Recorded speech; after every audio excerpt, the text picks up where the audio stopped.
بسم اللہ الرحمن الرحیم۔ دوستوں اور ساتھیوں، میں ہوں شہزاد چودھری مارگلا نیوز کے ساتھ۔ امید ہے بخیر ہوں گے، خوش و خرم ہوں گے۔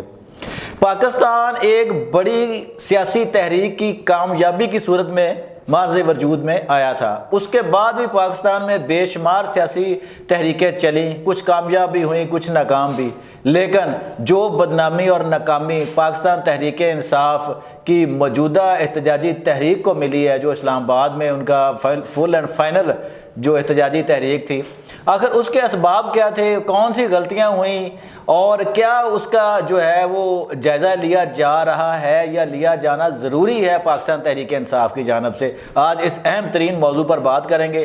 ہمارے ساتھ اسٹوڈیو میں سینئر کالم نگار، تجزیہ نگار اور پاکستان کی سیاسی احتجاجی تحریکوں پر گہری نظر رکھنے والے اور کبھی ان کا حصہ رہنے والے بھی سید ذوالفقار علی شاہ موجود ہیں۔ آئیے ان سے بات کرتے ہیں۔ السلام علیکم شاہ جی۔ وعلیکم السلام صاحب، کیا شاہ جی کیسے ہیں آپ؟ اللہ کا شکر، آپ سنائیں؟ ٹھیک ہے شاہ جی، پاکستان آپ کو پتہ ہے ایک بڑی سیاسی تحریک کے ذریعے معرض وجود میں آیا تھا اور بعد میں بھی بہت سی تحریکیں چلی ہیں جن کے آپ خود بھی گواہ رہے ہیں اور ان پر آپ کی گہری نظر ہے۔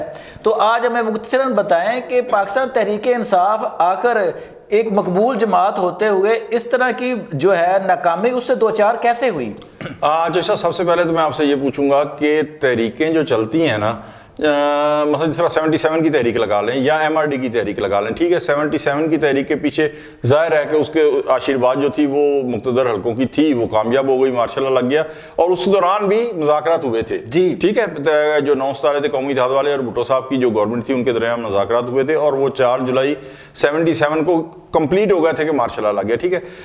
83 کی جو MRD کی تحریک چلی اس کو آشیرواد نہیں تھی، لیکن آپ مجھے بتائیں کہ دونوں تحریکیں پورے پاکستان میں چلی تھیں یا صرف کیپٹل کے اندر چلی تھی؟ پورے پاکستان میں سر، ٹھیک ہے جی، پورے پاکستان میں چلی تھی۔ اب یہ جو ایک نیا ٹرینڈ خان صاحب لانا چاہ رہے ہیں نا 2014 سے، جو انتہائی خطرناک ہے چوہی صاحب، جو انتہائی خطرناک ہے بھائی جان، کہ آپ 5-10 ہزار بندہ لے کے اسلام آباد پہنچ جائیں اور اس کے بعد وہاں دھرنا دے دیں اور اس کے بعد کہیں گے جی چلے بھائی جان گورنمنٹ یہ اچھا پورا پاکستان شانت ہوگا، پورا پاکستان اس کے اندر کوئی امن و امان کا مسئلہ نہیں ہے، کچھ نہیں ہے، تو وہ جناب شانت ہے اور آپ کہیں کہ جناب میں یہاں دھرنا دیا ہوا ہے اور نظام زندگی کو جو ہے وہ ہمیں مفلوج کر دیں۔ کیوں ڈی چوک کا بار بار کہتے ہیں؟ کیونکہ ڈی چوک کے اندر جو ہے ساتھ ہی پارلیمنٹ بھی نزدیک ہے اور دوسرے جو ادارے ہیں وہ بھی نزدیک ہیں، کہ وہاں سے جب موقع ملے اٹھ کے وہاں پہ اٹیک کر دیں اور کہیں کہ جی اب کر دیں، ٹھیک ہے۔ ایک تو یہ کہ جتنی تحریکیں چلی تھی جس طرح وہ پورے پاکستان کے اندر چلی تھی، چاہے ایوب خان کے خلاف جو تحریک چلی تھی، ٹھیک ہے، وہ صرف ایک گلی میں شاہ جی، ہاں گلی کے اندر سر مجھے معلوم ہے کہ میں 77 جولائی کے اندر، میرے خیال میں پورا یاد نہیں ہے، کراچی ہم لوگ شفٹ ہوئے ہیں مستقل طور کے اوپر، لیکن اس سے پہلے جو گاؤں تھا چھوٹا سا گاؤں تھا، اور دنوں کا یاد نہیں ہے، جمعے والے دن وہاں پہ میرے آج بھی نظروں کے سامنے آ کے بھرپور جو تھا نا وہ احتجاج ہوتا تھا، ٹھیک ہے۔ مغل صاحب تو لائٹ بند ہو گئی، 2 منٹ نکالیں گے مشکل سے، تو یہ چارج نہیں کی تھی، ختم ہو گیا، 3 بلا مشکل سے یہ کرتی ہے صحیح طریقے سے، اب زیادہ نہیں چارج کے ایسے ویک ہو جاتی ہیں، وہیں سے شروع کر دو آپ۔ تو مجھے یاد ہے کہ چھوٹا سا گاؤں تھا چوہی صاحب، تو باقی دن لیکن جمعے والے دن جو تھا نا وہاں اچھا خاصا جو تھا مجمع تھا اور بڑا چارج مجمع ہوتا تھا، ٹھیک ہے۔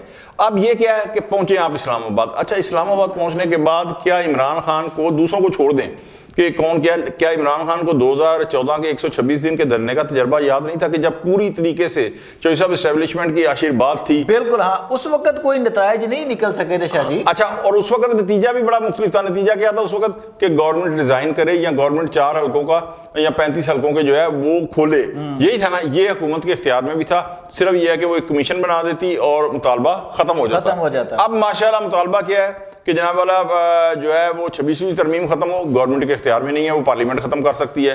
خان صاحب کو رہا کریں، گورنمنٹ کے اختیار میں نہیں ہے، وہ عدالتیں ختم کر سکتی ہیں۔ اچھا جناب فروری کے جو الیکشن ہے اس کا مینڈیٹ انہیں دیا جائے، ٹھیک ہے، وہ گورنمنٹ کے اختیار میں نہیں ہے، وہ بھی کوئی جوڈیشل کمیشن بنے، اس کے اوپر انکوائری ہو، لمبا پروسیس ہے، ٹھیک ہے۔ تو یہ خان صاحب کو نہیں پتا کہ 2014 کے اندر جو 126 دن کا دھرنا تھا، تو اس وقت اگر کامیاب نہیں ہوئے تو آج خان صاحب کو کس کی حمایت حاصل ہے؟ آج یعنی کیا خان صاحب کو یہ سمجھتے ہیں کہ ان کی کال کے بعد اب کیا ٹرمپ کال دے گا؟ سر آخری یہی تھی نا، آخری یہی تھی، ہاں جی۔ اس سے پہلے جو 2-3 کالیں آئی ہیں اسلام آباد کے اوپر چڑھائی کے اوپر، تو کہا گیا کہ جناب والا مقامی قیادت کی نااہلی ہے، فلانا ہے۔ اب تو خان صاحب نے کال دی ہے، علیمہ خان صاحب نے جیل کے باہر نکل کے کی ہے، بشرا بیگم نے جو ہے وہ قیادت کی ہے، تو اب تو کوئی کسر رہ نہیں گئی، یعنی جسے کہتے ہیں نا کوئی جواز۔ اب کیا ہو رہا ہے مجھے نہیں معلوم، واللہ عالم کی حقیقت کیا ہے، لیکن لوگ یہ کہتے ہیں کہ اپنی انتہا درجے کی جو ناکامی ہے اسے چھپانے کے لیے جو ہے وہ اب یہ ہے کہ جناب لاشیں گر گئیں، یہ ہو گیا وہ ہو گیا. تو جو بھی اس طرح اگر آتا ہے خان صاحب چودھری صاحب، تو پھر یہ اس طرح کے جتنے ہیں کوئی پھولوں کے ہار لے کے نہیں بیٹھا ہوتا آپ کے آگے. تو یہ جو انتہا درجے کی ناکامی، بلکہ میں اس طرح کہوں کہ اللہ معاف کرے ذلت امیز ناکامی، کہ جس طریقے سے برشا بیگم اور علی امین گنڈا پور صاہب فرار ہوئے ہیں. یہاں ایک اور بات میں چودھری صاحب کہنا چاہتا ہوں، اور سوال آپ سے اب مجھے ایمانداری سے جواب دیجیے گا کہ کیا کسی فوجی رینجر کے اہلکار یا پولیس افسر میں آئی جی اسلام آباد کے اندر بھی یہ جرت تھی کہ وہ بشرا بی بی کی طرف جو ہے وہ گولی پھینکتا یا آنسو گیس کا شیل پھینکتا یا لاٹھی چارج کرتا یا صوبے کے ایک وزیر اعلیٰ کے ساتھ ایسا سلوک کرتا؟ قطعاً نہیں سر کسی کے اندر جرت نہیں تھی، کسی کے اندر نہیں جرت ہو سکتی. ٹھیک ہے. اور یہ بات ظاہر ہے کہ بشرا بیگم بھی جانتی تھی اور علی امین گنڈا پور بھی جانتے تھے کہ کچھ ہو جائے ہماری طرف یہ کچھ ایسا نہیں کر سکتے کہ جناب والا ہماری طرف لاٹھی چارج کریں یا آنسو گیس یا کچھ اس طریقے سے کریں. اور اگر فرض کریں کہ آنسو گیس یعنی ظاہر ایک پھیلی ہوتی ہے، کچھ ناقدین کہیں گے جی شاہ صاحب کیا کہہ رہے ہیں، تو اس کی ظاہر اسمیل ان تک بھی وہ کہاں دی اثرات آتے ہیں جی. لیکن اسی پروٹیسٹ کے اندر میں نے دیکھا ہے کہ تحریک انصاف کے کارکن ماسک لگائے ہوئے تھے. ماسک وہ نہیں عام جو کپڑے کا ہوتا ہے سر، جو آکسیجن ماسک، بالکل پراپر ماسک جو ہوتا ہے. تو سر وہ یقیناً بشرا بیگم اور علی امین گنڈا پور کے اوپر بھی ہوگا. تو سر وہ لگا کے کیوں نہیں انہوں نے رزسٹ کی؟ لیڈر جو ہوتا ہے وہ تو ایک سمبل آف جو ہے وہ ہوتا ہے ان کے کارکنوں کے لیے کہ جناب میں لیڈر ہوں، مجھے آخری وقت تک. اور پھر بشرا بیگم نے کیا کہا تھا، سب آ جاؤ، میں ڈی چوک سے نہیں آؤں گی، آخری بندی ہوں گی جو نہیں آئے گی. تو سر کیا وہ وہاں ٹکے؟ وہ تو سب سے پہلے فرار ہوئے ہیں یوں ٹاٹا ٹاٹا بائے بائے کرتے ہوئے.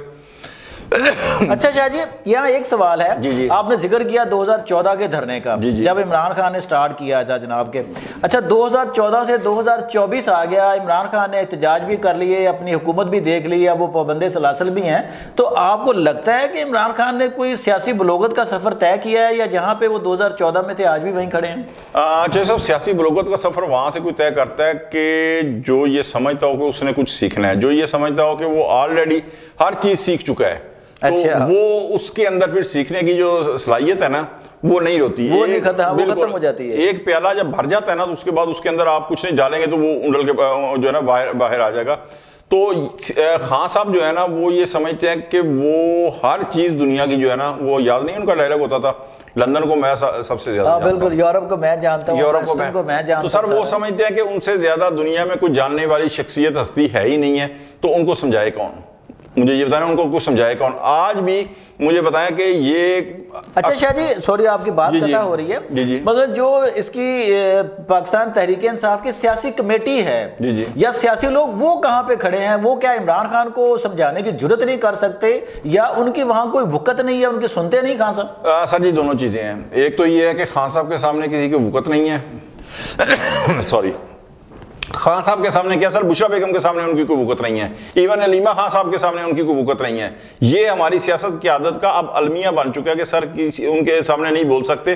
لیکن اس کے باوجود جو سننے میں آیا ہے کہ تحریک انصاف کی جو قیادت ہے، جس کے اندر میں بیرسٹر گوہر ہے اور ایون علی امین گنڈا پور صاحب بھی ہیں، یہ میڈیا کے اندر خبریں رپورٹ ہوئی ہیں کہ وہ خان صاحب کو بار بار گئے ہیں، جیل کے اندر ان کی ملاقاتوں کا انتظام کیا گیا ہے کہ خان صاحب تھوڑا سا ہاتھ ہلا رکھو، یہ مرو یا مارو والی پالیسی جو ہے نا. اور صرف یہ جو سمجھانے گئے ہیں وہی نہیں ہے، بلکہ وہ جو ایم این اے اور ایم پی ایس گئے تھے نا سر، ان میں سے بھی جو اکثریت کی رائے تھی، جو تحریک انصاف کی لیڈرشپ سے ہٹ کے بھی جو نیچے انہیں بھی لیڈرشپ یا آپ کہہ لیں دوسرے تیسرے درجے کی، انہوں نے بھی سمجھایا اور ان کی بھی یہی رائے تھی کہ یہ جو مارو اور مرو والی پالیسی ہے اسے نرم کیا جائے، یہ مناسب نہیں ہے، یہ تحریک انصاف کو کارنر کر دے گی. اور تحریک انصاف کو میں سمجھتا ہوں کہ کارنر کرنا بڑا چھوٹی سی لفظ ہے، اس سے بھی کہیں زیادہ جو ہے نا وہ اس انتہائی جو مقصد ناکامی ہے نا وہ وہاں پہ دھکیل دیا اسے، اس ناکامی نے تحریک انصاف کو. دوستوں اور ساتھیوں، آپ نے سید ذوالفقار علی شاہ صاحب کا تجزیہ سنا کہ بغیر تیاری کے یا بغیر سیاسی بلوغت کے اس احتجاجی تحریک کا اعلان کیا گیا، اور پھر اس کو اس طرح بروئے عمل لایا گیا کہ آج سوائے ذلت و رسوائی کے کچھ ہاتھ آتا نظر نہیں آیا پاکستان تحریک انصاف کے. اب نکتہ یہ ہے کہ کیا اس سے عمران خان یا پاکستان تحریک انصاف کی سیاسی قوت جو قیادت ہے وہ کچھ سیکھنے کو اور اپنے سیاسی طرز عمل پر غور کرنے کو تیار ہوگی یا نہیں ہوگی؟ آج تک کے لیے اتنا ہی. شہزاد چودھری کو اجازت دیجیے، اللہ نگہبان.